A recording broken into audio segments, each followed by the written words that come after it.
everyone, it's Sharon here. I'm here today to share another card for Craftstash, this time using some of their apple blossom dies. This set is called Cake Stand. I've cut a piece of craft card slightly smaller than a 15 by 15 centimetre card front, and then I've cut an even smaller piece of white card. So I'm going to layer it up. But first of all, I want to give this white card where the die is going to be on top, I want to give it a bit of interest rather than just have it plain, but I don't want anything too fussy that's going to distract from the die cut. So I'm just, through a circle stencil, adding some distress ink. This is old paper.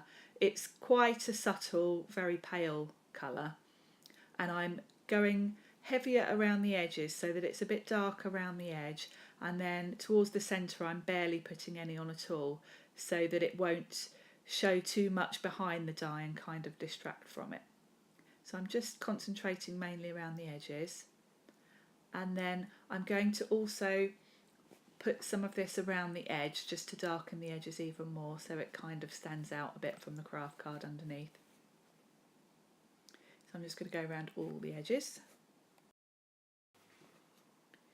And I just want to do one more step on this piece of card before I move on to putting it together.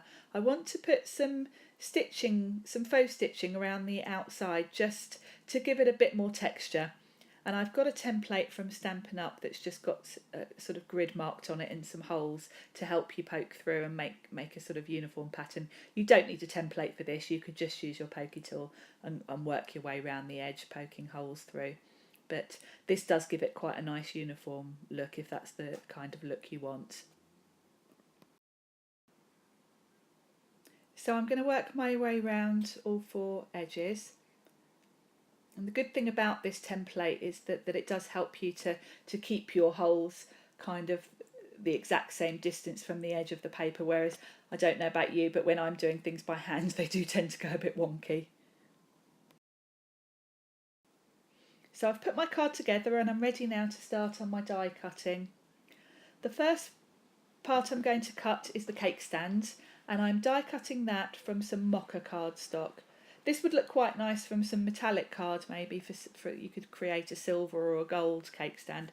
But for this card, I kind of wanted to go with some neutral colours so that I could use it for a masculine card if I wanted to, rather than go for the obvious kind of pink colour scheme. So that's the cake stand cut. Next I'm going to do the cake itself and the icing, and I've selected a brown colour that would look like chocolate for the icing, and then this kind of vanilla cardstock for the cake itself. So I'll just run these two through my die cutting machine. I've decided to use the candles for this card rather than the bunting, again because I thought I'd like this to be suitable for a masculine card. I thought the candles were more masculine than the bunting. I'm going to die cut the candles from white cardstock, but I decided I want to put 5 candles on, and there's 3 on the die, so I'm going to die cut this twice and then I can just trim one of them so that I've got a total of 5 candles. So that's the first one done, and then I'll just run this through again.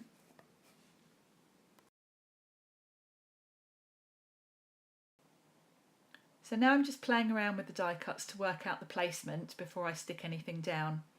I'm going to add a birthday die cut to the very bottom corner, so I need to have the cake stand high up enough to give me room for that, but obviously I don't want it too high because I want the candles to stay within that white square. So once I'm happy with the placement, I'm just going to start gluing everything down. I'm using a Zig two-way glue pen because it does take a few minutes before it's fully stuck, so if I do need to adjust anything slightly I can.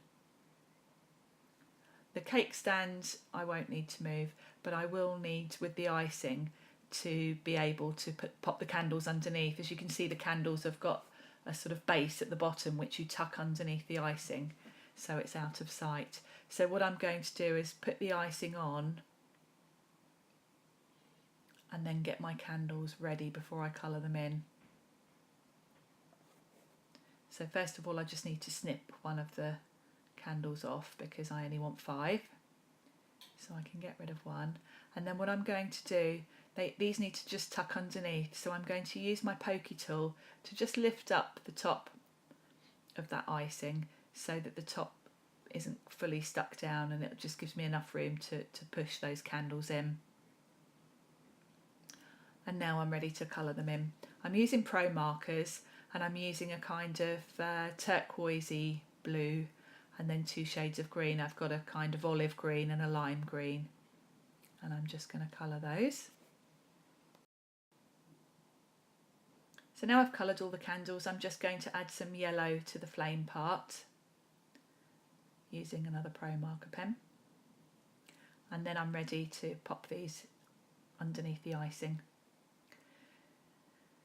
So as with the rest of the card, I'm going to add some zig glue to the back, and then I should be able to just tuck these underneath the icing so that you can't see that base part.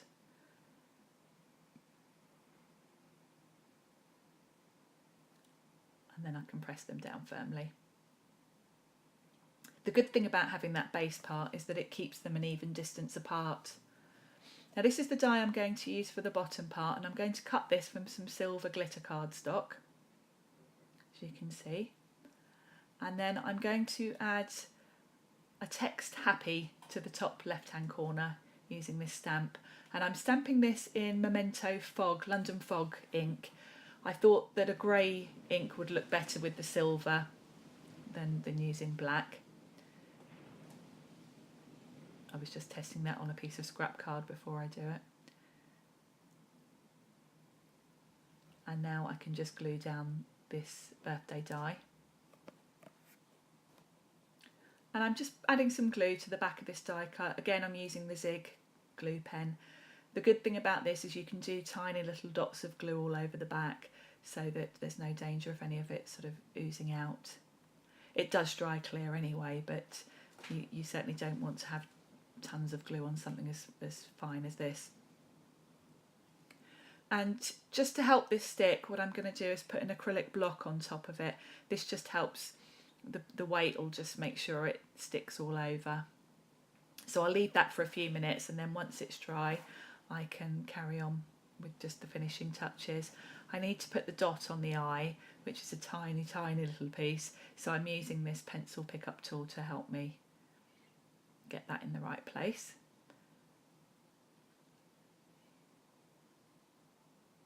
And then I'm going to add some Wink of Stella just to the flames on the candles for a little bit of shimmer. I don't want to go too mad with the sparkle on this because, as I said, I quite like the idea that it could be suitable for a mail card. So I'm just going to put a tiny bit on the flames. And that finishes off the card. The products that I've used will be listed in the description box below on YouTube if you want to have a look there. Otherwise, you can pop to the Craftstash website, which is www.craftstash.co.uk. Thanks for watching. See you soon. Bye.